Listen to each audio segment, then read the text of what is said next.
करेंगे। जयपुर से बड़ी खबर आपको बता दें, एसआई भर्ती केस में आज फिर 3 बजे सुनवाई होगी। मामले में अब नियमित जो है हाईकोर्ट में सुनवाई चलेगी। एसआई भर्ती मामले में ईडी को पक्षकार भी बनाया गया है। इस वक्त की ये बड़ी जानकारी आपको जयपुर से दे रहे हैं। एसआई भर्ती केस में आज 3 बजे सुनवाई होगी और मामले में अब नियमित हाईकोर्ट में सुनवाई चलेगी, ऐसी जानकारी मिल रही है। आपको बता दें कि एसआई भर्ती मामले में ईडी को भी पक्षकार बनाया गया है, क्योंकि इस पूरे मामले में कई बड़े खुलासे होते हुए दिख रहे हैं। और अब एसआई भर्ती केस में यानी कि आज 3 बजे एक बार फिर से सुनवाई होगी और इस मामले में अब नियमित हाईकोर्ट में सुनवाई होगी। एसआई भर्ती मामले में ईडी को भी पक्षकार बनाया गया है। और इसी बीच श्रीगंगानगर से बड़ी खबर सामने आ रही है। किसानों का महापड़ाव जारी है। गड़साना एसडीएम कार्यालय पर सिंचाई पानी के लिए किसान महापड़ाव पर बैठे हैं। आईजीएनपी के मुख्य अभियंता से कल वार्ता जो है वो विफल भी रही। आईजीएनपी फर्स्ट फेज में किसान सिंचाई पानी की मांग कर रहे हैं। किसानों ने सिंचाई पानी नहीं मिलने तक महापड़ाव जारी रखने की घोषणा की है। तो श्रीगंगानगर से ये बड़ी जानकारी आपको दे रहे हैं। सिंचाई पानी के लिए किसान महापड़ाव पर बैठे हैं। तस्वीरें भी आपको टीवी स्क्रीन पर दिखा रहे हैं। आईजीएनपी के मुख्य अभियंता से कल वार्ता भी हुई थी, लेकिन वार्ता विफल रही। और तस्वीर आप देखिए, किसानों का महापड़ाव देखने को मिल रहा है। बड़ी संख्या में किसान पहुंचे भी थे वार्ता करने के लिए। वार्ता हुई भी, लेकिन कोई निष्कर्ष नहीं निकला, वार्ता विफल हो गई। और अब जो तस्वीर सामने आई है, अभी भी किसानों का महापड़ाव जारी है। आईजीएनपी फर्स्ट फेज में किसान सिंचाई पानी की मांग कर रहे हैं।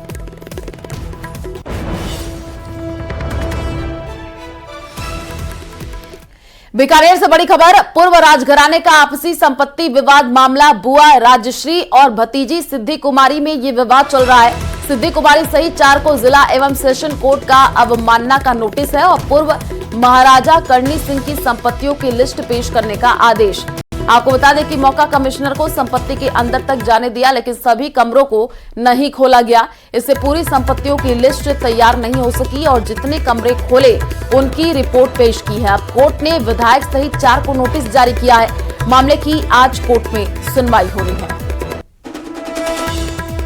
तो बीकानेर से ये जानकारी, बुआ और भतीजी में ये विवाद चल रहा है। पूर्व राजघराने का आपसी संपत्ति विवाद मामला है और इससे पूरी संपत्तियों की लिस्ट तैयार नहीं हो सकी है। बीकानेर से ये बड़ी जानकारी, मामले में आज कोर्ट में सुनवाई भी होनी है। जितने कमरे खोले उनकी रिपोर्ट पेश की गई है।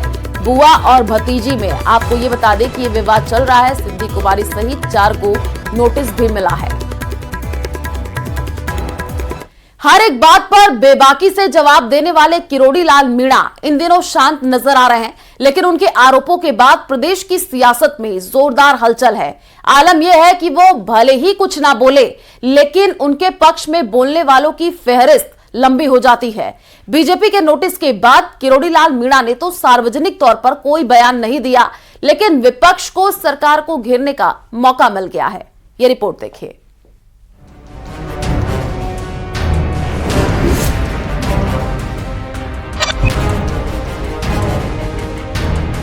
ये जो इन्होंने कहा कि मेरे फोन टेप होते हैं, इसलिए आपने ये गलत आवाज उठाई है, तो आप जवाब दे दो उसमें। अब डॉक्टर किरोड़ी लाल मीणा को निपटाने की तैयारी आपने कर ली। निजी जो लाइफ है उसके अंदर ताकझां करने का अधिकार किसी को नहीं होता, चाहे वो मुख्यमंत्री हो चाहे प्रधानमंत्री हो।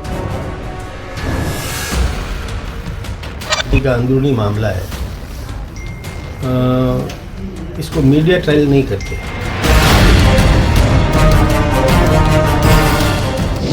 किरोड़ी पर एक्शन, विपक्ष का रिएक्शन।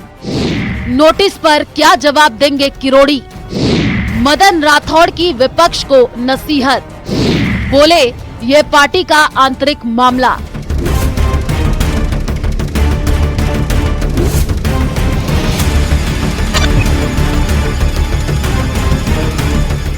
किरोड़ी लाल मीणा प्रदेश की राजनीति में एक ऐसा नाम जो मुखर होकर अपनी हर एक बात रखता है, जिनको सत्ता पक्ष या विपक्ष के होने से कोई फर्क नहीं पड़ता। इन दिनों वही किरोड़ी लाल मीणा राजनीति के केंद्र में है। अपनी ही पार्टी पर फोन टैपिंग जैसे गंभीर आरोप लगाने के बाद किरोड़ी लाल मीणा भले ही फिलहाल शांत हो गए हों, लेकिन विपक्ष खुलकर बोल रहा है। टीकाराम जूली और प्रताप सिंह खाचरियावास के बाद अब पूर्व मंत्री राजेंद्र गुढ़ा ने भी किरोड़ी लाल मीणा के मसले पर रिएक्शन दिया।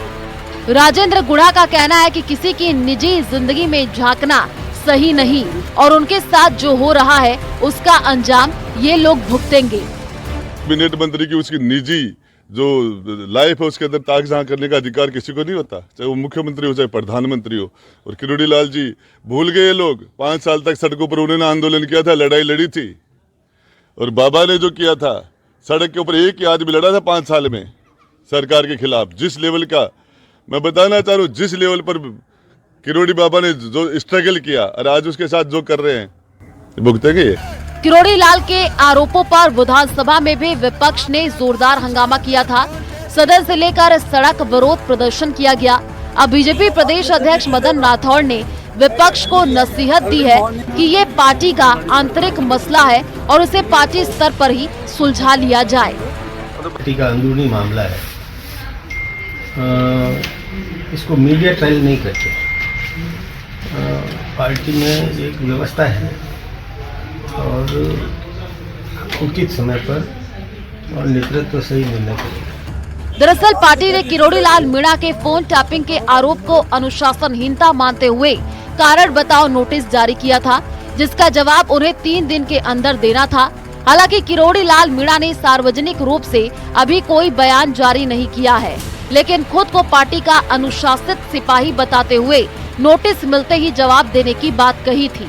किरोड़ी लाल मीणा को भेजे गए नोटिस में पार्टी ने कहा कि आप बीजेपी के सदस्य हैं और पार्टी के टिकट पर सवाई माधोपुर क्षेत्र से विधायक निर्वाचित हुए हैं। आप राजस्थान सरकार में मंत्री भी हैं।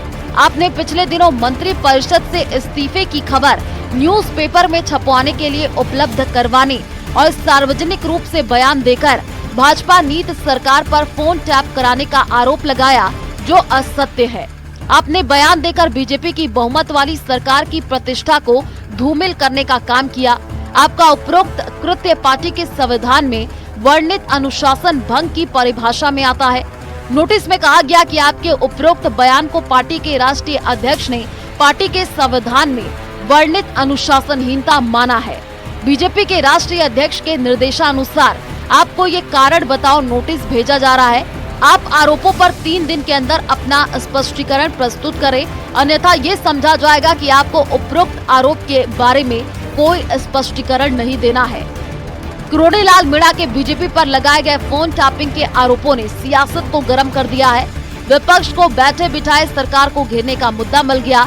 अब देखना ये होगा कि बीजेपी के भेजे गए नोटिस पर किरोड़ी क्या जवाब देते हैं और जवाब से संतुष्ट न होने पर पार्टी अगला कदम क्या उठाती है।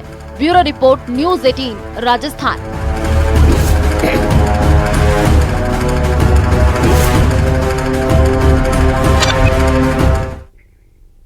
और इसी बीच दौसा से बड़ी खबर सामने आ रही है। खेड़ला बुजुर्ग में बदमाशों ने एटीएम को उखाड़ा है। रुपयों से भरा एटीएम को उखाड़ करके बदमाश ले गए हैं। बैंक ऑफ बड़ौदा के खेड़ला बुजुर्ग में लगे एटीएम को उखाड़ा, ऐसी जानकारी मिली है। मौके पर पिकअप जैसी गाड़ी के टायरों के निशान भी मिले हैं। सीसीटीवी पर कालिक पोतकर बदमाशों ने इस वारदात को अंजाम दिया है। सलेमपुर थाना पुलिस घटनास्थल पर पहुंची है। बैंक ऑफ बड़ौदा के मुंबई कंट्रोल रूम से दौसा पुलिस को एटीएम लूट की सूचना आई थी। ये बड़ी जानकारी आपको दौसा से दे रहे हैं। तस्वीरें भी टीवी स्क्रीन पर दिखा रहे हैं। देखिए किस तरीके से यहाँ पर इस घटना को अंजाम दिया गया है। खेड़ला बुजुर्ग में बदमाशों ने एटीएम को उखाड़ा है। बैंक ऑफ बड़ौदा के खेड़ला बुजुर्ग में लगे एटीएम को उखाड़ दिया गया। मौके पर पिकअप जैसी गाड़ी के टायरों के निशान भी मिले हैं। अब इस पूरे मामले की जांच की जा रही है। सीसीटीवी पर हालांकि ये कहा जा रहा है कि कालिक पोत करके बदमाशों ने इस वारदात को अंजाम दिया है, तो जो है सबूत मिटाने की कोशिश भी की गई है। मुंबई कंट्रोल रूम से दौसा पुलिस को एटीएम लूट की सूचना की खबर मिली। दौसा से ये बड़ी जानकारी। और ज्यादा जानकारी के लिए संवाददाता आशीष हमारे साथ जुड़ चुके हैं। आशीष, बदमाशों ने एटीएम को उखाड़ा और साथ ही साथ सीसीटीवी पर कालिक भी पोत दिया, यानी कि सबूत मिटाने की कोशिश। अपडेट क्या है पूरे मामले में? बिल्कुल, मौके पर पुलिस मौके पर पहुंच गई है और जो बदमाश थे उन्होंने एटीएम को रस्से से बांधा है और उसके बाद में एटीएम को पिकअप नुमा कोई गाड़ी है उसके अंदर एटीएम को लूट कर ले गए हैं।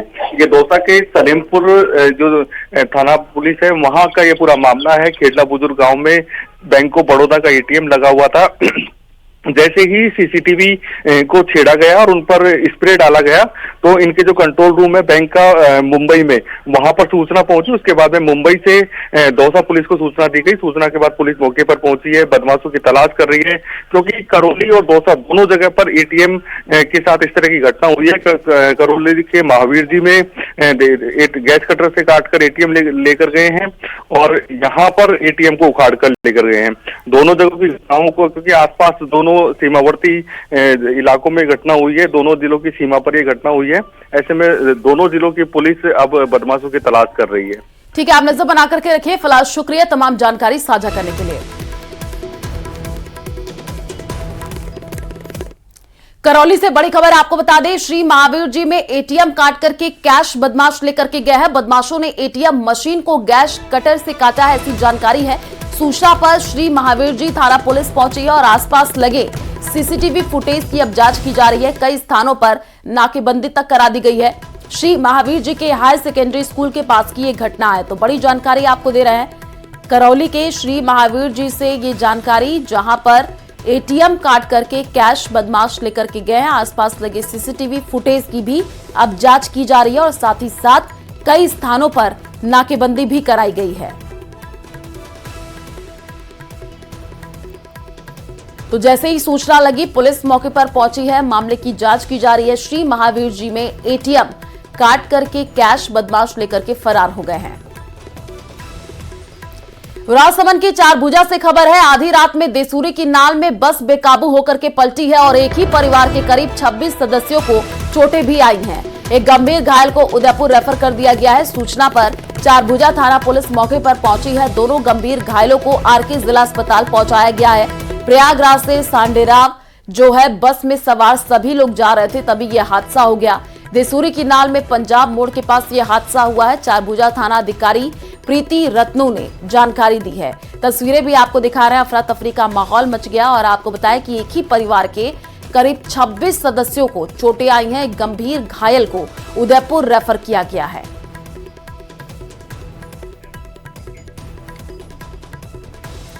कोचिंग नगरी कोटा में एक बार के कैबिनेट मंत्री जलदाय मंत्री कन्हैयालाल चौधरी दौरे पर रहे और इस दौरान मंत्री ने 1 दर्जन से भी ज्यादा गांवों का दौरा कर ग्रामीणों की समस्याएं सुनी। मंत्री चौधरी ने भांसू, रामसिंहपुरा, दावड़दुम्बा, बद्रीपुरा, नारेड़ा, मुंडिया कला और निमेड़ा, छोटी बड़ी पथराज और भावंता, लक्ष्मीपुरा, खेडुलिया और बस्सी गांव का दौरा करके ग्रामीणों की समस्याएं सुनी और समाधान किया। इस दौरान मंत्री ने फिर दोहराया कि क्षेत्र के विकास में कोई कमी नहीं आने दी जाएगी।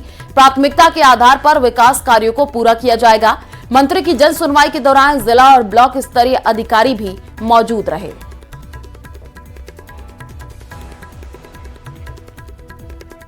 उदयपुर से बड़ी खबर आपको बता दें, सायरा के भानपुरा में लेपर्ड का मूवमेंट देखने को मिला है। जैन मंदिर की छत पर यह लेपर्ड नजर आया था और उसके बाद वन विभाग ने पिंजरा लगाया था। लेपर्ड के पिंजरे में होने का मूवमेंट सीसीटीवी में कैद हुआ है। लेपर्ड कैद होने से ग्रामीणों ने राहत की सांस ली है। तस्वीरें आपको टीवी स्क्रीन पर दिखा रहे हैं। ये लेपर्ड का मूवमेंट देखने को मिल रहा है, क्योंकि पिछले कई दिनों से लेपर्ड के मूवमेंट से ग्रामीणों में डर का माहौल था और जैसे ही लेपर्ड पिंजरे में कैद हुआ तो ग्रामीणों ने राहत की सांस ली है।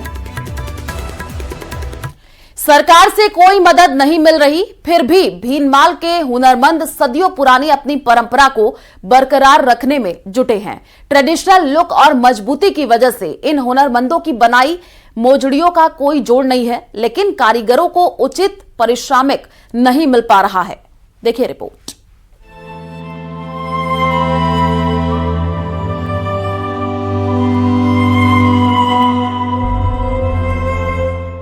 भीनमाल की मोजड़ियों का नहीं है कोई जोड़, ट्रेडिशनल लुक और मजबूती है बेजोड़। हुनरमंद हाथों को मदद की दरकार, इनकी भी सुध ले सरकार। चमड़े से बनाई जाने वाली ये मोजड़ियां हैं जिनका जमाना दीवाना है। जूतियों पर हाथ से की गई कशीदाकारी देखने वालों को सम्मोहित कर देती है। तस्वीरें जालोर के भीनमाल की है। भीनमाल की मोजड़ी डिजाइन हाथ से की गई कारीगरी और टिकाऊपन के लिए मशहूर है। यहाँ बनने वाली मोजड़ियाँ न सिर्फ देश बल्कि विदेशों में भी निर्यात की जाती है। और जूती ये सब पूरा हैंडमेड है, ये पूरा हैंडवर्क किया हुआ है। चमड़े की पूरी डिजाइन बनी हुई हाथ से है। ये जरी का कसीदा, ये भी हैंडमेड है, इसमें कोई मशीन का काम नहीं है, ये सब हाथ से बनता है। चमड़े की बनने वाली ये जूतियां किसी समय राजा महाराजाओं का पसंदीदा हुआ करती थी, लेकिन आज शादी विवाह और विशेष अवसरों पर पहनी जाने लगी हैं। इसके बावजूद कई परिवार मोजड़ी बनाने में जुटे हुए हैं। स्थानीय बाजारों से लेकर ऑनलाइन प्लेटफॉर्म तक भीनमाल की मोजड़ी की मांग है, लेकिन अफसोस कारीगरों को उचित मेहनताना नहीं मिलता है। रोजगार पहले अच्छा मिलता था, पहले जूतियां सब खेती यार किसान मजदूर सब पहनते थे। अब क्या है, शौकिया हो गई है, राजपूत ज्यादातर इसमें जूती का शौक राजपूतों को है, वो पहनते हैं। जो मजदूर बिल्कुल लोकल क्वालिटी बना रहे हैं उनको कुछ मिलने वाला नहीं होता है। अब अच्छी क्वालिटी बनती है उसको ठीक है मजदूरी मिल जाती है, मगर जो लोकल में है उसको मजदूरी नहीं मिलती। कारीगरों को कई चुनौतियों का सामना करना पड़ता है। नकली और मशीन से बनी जूतियां सस्ती होती हैं, इसलिए इस पारंपरिक उद्योग पर असर पड़ रहा है। कारीगर चाहते हैं कि सरकार इस हस्तकला को और बढ़ावा दे, ताकि ये कला जिंदा रहे और नई पीढ़ी भी इसमें रुचि ले। यहाँ पे जो मोजड़ियों का कारोबार करने वाले जो लोग हैं वो नियमित रूप से अब थोड़ा कम होते जा रहे हैं, क्योंकि यहाँ पे जो डिमांड एवं सप्लाई की जो बात है वो यहाँ पे प्राय देखी जाती है। लेकिन आज भी कहीं ना कहीं कल्चर के तौर पे भीलवाल की मोजड़ियाँ अपना विशेष स्थान रखती है। न्यूज़ 18 के लिए रेवाशंकर जालोर। बड़ी बड़ी मशीनों से बल्ब बनाने की हजारों तस्वीरें आपने देखी होगी, लेकिन आज हम आपको ऐसी तस्वीर से रूबरू कराएंगे जहां मानसिक रूप से कमजोर युवक एक छोटे से कमरे में हजारों घरों को रोशन करने का सामान बना रहे हैं। ये रिपोर्ट देखिए। पाकिस्तान सीमा से सटा बाड़मेर जिला है, जहां गेहूं गांव में मानसिक रूप से कमजोर युवक एलईडी बल्ब बनाकर आत्मनिर्भर बन रहे हैं। ये सभी वो लोग हैं जो दूसरे राज्यों से यहां पहुंच तो गए, लेकिन कभी अपने घर नहीं जा सके। ऐसे ही युवकों के लिए साई शोर संस्था सहारा बनी और इन्हें आत्मनिर्भर बना रही है। पुनर्वास गृह सोमाड़ियों की ढाड़ी के प्रिंसिपल अनिल शर्मा के मुताबिक अब यही युवक दूसरों के घरों को रोशन कर रहे हैं।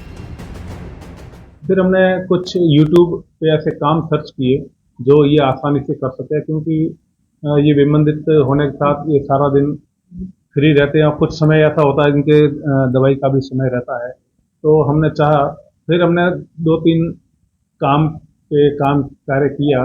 एक आइडिया हमें बल्ब बनाने का मिला, जिससे पता लगा कि ये काम आसानी से हो सकता है और इस काम में कोई खतरा भी ज़्यादा नहीं है। और इस काम को ऐसा काम है जो प्रत्येक घर के अंदर ये और हमेशा आवश्यकता वाली ये वस्तु है, इसलिए मुझे ये आइडिया आया और इस काम को मैंने शुरू करवाया।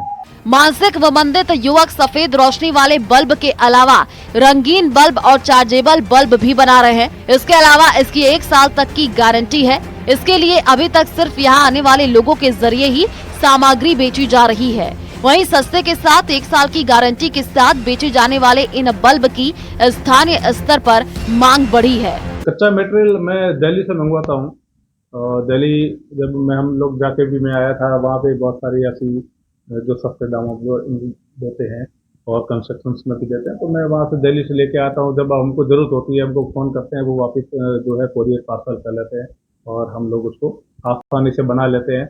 और 40 रुपये 50 रुपये अलग अलग बल्ब है तो आसानी से आ जाते हैं। इससे वो काम पैसे जो है बच्चों के लिए ही काम आते हैं। सोमाड़ियों की ढाड़ी के प्रिंसिपल अनिल शर्मा ने ये बताया कि बल्ब बनाने के लिए वो दिल्ली से रॉ मटेरियल मंगवाते हैं और यहाँ पर बल्ब तैयार करते हैं।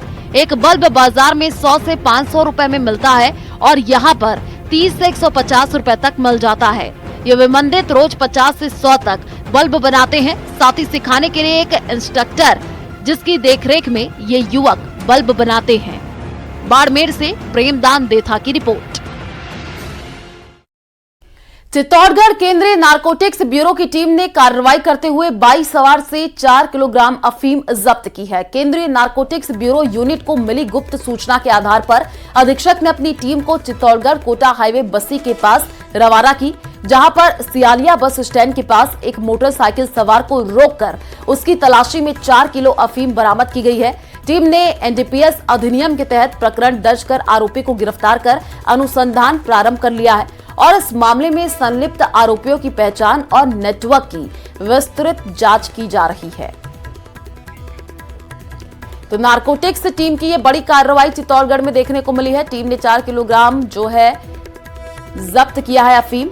ये बड़ी जानकारी आपको दे रहे हैं चित्तौड़गढ़ से, जहां पर नारकोटिक्स टीम की ये बड़ी कार्रवाई देखने को मिली है। तस्वीरें भी आपको दिखा रहे हैं। जैसे ही सूचना मिली तो ये छापेमारी हुई है। एनडीपीएस के तहत मामला दर्ज हुआ।